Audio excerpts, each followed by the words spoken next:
معركة وادي لكة 92 هجري.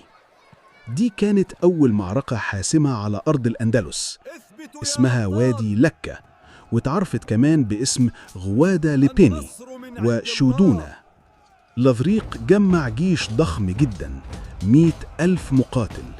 أما طارق جاله مدد من موسى بن نصير، وبقى عنده 12,000 مقاتل، أغلبهم رجالة وعدد قليل فرسان.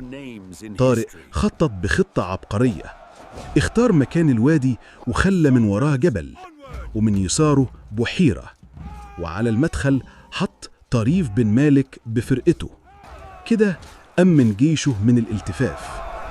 لذريق جه في كبرياء، لابس تاجه والباس ذهب، قاعد على سرير محلى بالذهب يجره فيلان، شايف قدامه 12,000 مسلم مستهون بيهم. لكن ما كانش عارف إن الإيمان هو القوة الحقيقية.